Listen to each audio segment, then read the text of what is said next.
सौतेली बहनें रंगापुर नाम के गांव में शालिनी नाम की एक औरत रहा करती थी। उसे दो बेटियां थी। एक का नाम था शिवानी और दूसरी का सुहानी। शिवानी जब छोटी थी तब उसकी माँ गुजर गई थी, जिसके कारण उसके पिता रघु ने दूसरी शादी कर ली। मगर उनका भी कुछ सालों में बीमारी की वजह से देहांत हो गया और इसी वजह से शिवानी के मन में उसकी माँ और बहन के प्रति प्रेम उत्पन्न नहीं हो पाया। शिवानी और सुहानी में हमेशा झगड़ा हुआ करता था। दोनों भी बहनें एक दूसरे से कभी प्यार से बात नहीं करती थी। शालिनी ये सब देख बड़ी चिंता में रहा करती थी। ऐसे ही एक दिन, शिवानी सुहानी, चलो आ जाओ, खाना खा लो। हाँ माँ आई। हाँ माँ, मैं भी आई। ऐसा कहकर दोनों बेटियां वहां आ जाती है और देखती है तो उनकी माँ ने उन दोनों के लिए गाजर का हलवा बनाया था। वो देख सुहानी और शिवानी बहुत खुश हो जाती है। माँ, तुमने ये हलवा मेरे लिए बनाया है? मुझे बहुत पसंद है। मुझे पता है कि मेरी दोनों बेटियों को हलवा कितना पसंद है, इसीलिए तो मैंने तुम दोनों के लिए हलवा बनाया है। और मेरे लिए माँ? अरे हाँ बेटी, मैंने तुम्हारे लिए भी बनाया है। चलो अब जल्दी से खा लो, तुम दोनों को कॉलेज भी तो जाना है ना। जी माँ, मैं ये कटोरी ले लूँ? मुझे जल्दी पहुँचना है कॉलेज में। हाँ ले लो। और सुहानी, तुम ये वाली कटोरी ले लो। जी माँ। दोनों भी हलवा खाती है और एक दूसरे की ओर बहुत गुस्से से देखकर वहां से चली जाती है। वो दोनों भी कॉलेज में एक साथ पढ़ा करती थी। फर्क सिर्फ इतना था कि शिवानी 3rd ईयर में थी और सुहानी 1st ईयर में। उन दोनों में 2 साल का अंतर था। फिर भी दोनों में हमेशा नोकझोंक हुआ करती थी, जैसे कि वो दोनों एक दूसरे की दुश्मन हो। ऐसे ही एक दिन, दीदी, मेरी कॉलेज की ट्रिप जाने वाली है। तुम्हारी भी ट्रिप जाने वाली है क्या? हाँ, मेरी भी जाने वाली है, मगर मेरा जाने का मन नहीं है। क्यों दीदी? क्योंकि वहाँ पे तुम हो। मुझे भी कोई शौक नहीं है तुम्हारे साथ आने का। मैंने ऐसे ही पूछ लिया। मैं जा रही हूँ। शिवानी और सुहानी एक दूसरे की ओर मुंह फेर कर वहां से चली जाती है। अगले दिन दोनों भी कॉलेज में जाती है। तब उनके टीचर उनसे पूछते हैं, शिवानी, तुम कॉलेज की ट्रिप में आने वाली हो? जी सर, मैं आने वाली हूँ। ठीक है, मैं तुम्हारा नाम लिखवा देता हूँ। जी सर। ऐसा बोलकर टीचर ट्रिप के लिए जाने वाले विद्यार्थियों की लिस्ट बना लेते हैं। घर आकर शिवानी और सुहानी ये बातें अपनी माँ को बताती है। सुहानी, शिवानी, तुम दोनों ट्रिप के लिए जा रही हो, मगर वहां जाके झगड़ा मत करना, नहीं तो ट्रिप पे जाने की कोई जरूरत नहीं है। नहीं माँ, हम झगड़ा नहीं करेंगे। हाँ माँ, हम झगड़ा नहीं करेंगे। तो फिर ठीक है, तुम दोनों जाओ। ये लो ट्रिप के लिए पैसे, और बाकी के ये तुम्हारे पास ही रखना। माँ, हम कल जाएंगे और 2 दिन के बाद वापस आएंगे। ठीक है, चलो अब सो जाते हैं, कल तुम दोनों को निकलना है। अब वो सब खाना खाकर सो जाती है। अगले ही दिन सुबह उठकर वो दोनों भी अपने अपने बस में बैठकर ट्रिप के लिए निकल जाती है और इधर शालिनी अपने काम में व्यस्त हो जाती है। ऐसे ही कुछ देर बाद शालिनी को शिवानी का फोन आता है। माँ, हम दोनों यहाँ ट्रिप की जगह पहुँच गए हैं। अच्छा बेटी, तुम दोनों ठीक हो ना? हाँ माँ, मैं रखती हूँ, हमें यहाँ अलग अलग स्पॉट देखने जाना है। ठीक है, और जब वक्त मिले तो फोन कर देना। हाँ माँ, अपना और सुहानी का ख्याल रखना। हाँ माँ। फोन रखने के बाद शिवानी और उसके क्लास के सारे दोस्त वहाँ की एक जगह देखने जाते हैं। सुहानी भी उसके क्लास के साथ एक दूसरी जगह देखने निकल जाती है। सारे बच्चे एक साथ घूमकर वापस आते हैं। शिवानी सुहानी को ढूंढती है, मगर सुहानी उसे कहीं दिखाई नहीं देती। इसीलिए शिवानी को बड़ी चिंता होने लगती है। अरे, ये सुहानी कहाँ रह गई? इसका तो कुछ भी पता नहीं, कहाँ ढूंढूं इसे? तभी शिवानी को सुहानी दिखाई देती है और उसके जान में जान आ जाती है।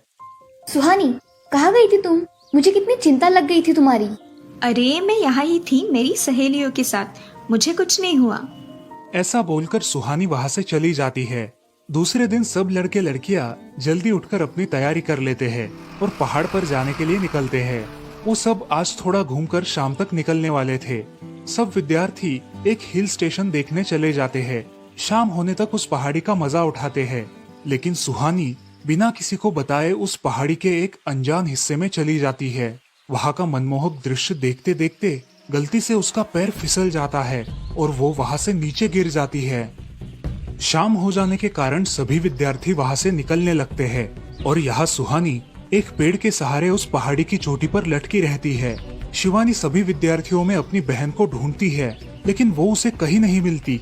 सुहानी को ढूंढते ढूंढते शिवानी वापस उसी पहाड़ी के पास आती है और उसे आवाज लगाती है। सुहानी, सुहानी कहाँ हो तुम?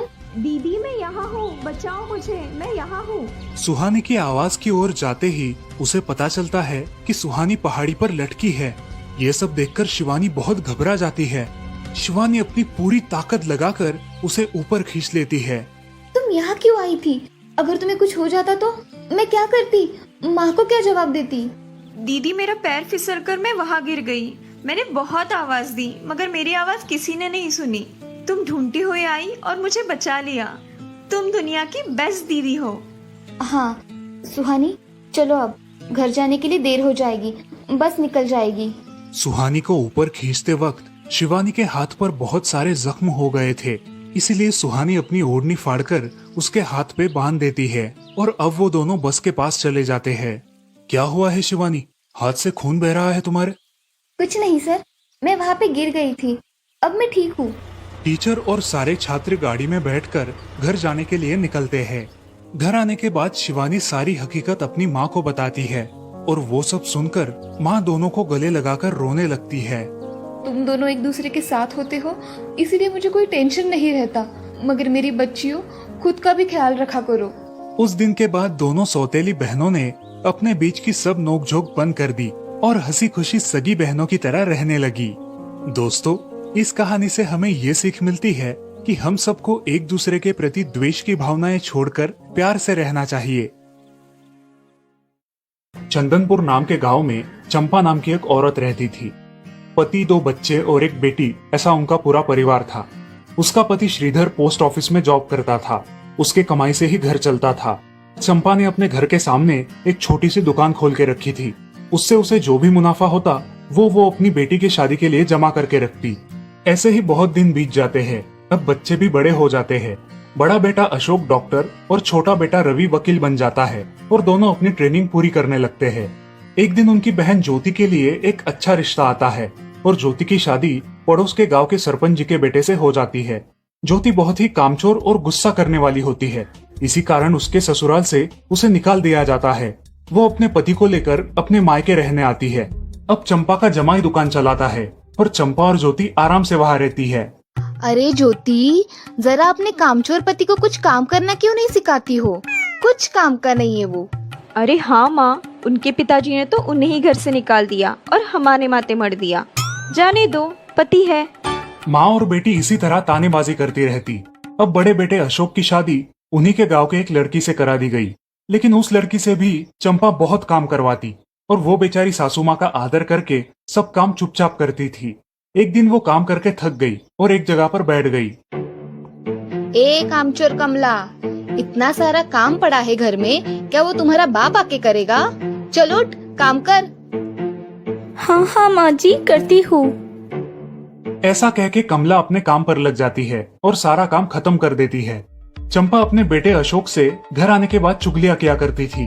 अशोक घर आकर कमला को बहुत भला बुरा कहता और कभी कभी तो उस पर हाथ भी उठाया करता था। ये सब रवि देखा करता था और रवि को बहुत बुरा लगता था। अशोक मारने आता तो रवि बीच में पड़ जाता और माँ बाप को डांटता था और वही झगड़ा खत्म हो जाता था। ऐसा बहुत दिन चलता रहा। रवि को रंजना नाम की एक लड़की बहुत पसंद थी, जो कि एक न्यूज रिपोर्टर थी। क्या तुम मुझसे शादी करोगी? मुझे तुम बहुत पसंद हो। हाँ, मगर रवि, तुम्हारे घर में तुम्हारी माँ का बर्ताव मुझे बिल्कुल पसंद नहीं है, इसीलिए पहले तुम इसका कोई हल निकालो। अरे रंजना, मैं हूँ ना तुम्हारे साथ, तुम्हें टेंशन की क्या बात है? मगर रवि, तुम भी अगर मुझे मारने पीटने लगे तो मैं तुम्हें कोर्ट में खींचूंगी। अरे हाँ बिल्कुल, वो तो तुम्हारा अधिकार है। अगले दिन रवि अपने घर में रंजना के बारे में बताता है। रवि की माँ चंपा उसे साफ मना कर देती है। रवि, तुम्हें कुछ समझ आता है या नहीं? अपनी बिरादरी की लड़की से शादी करो बेटा।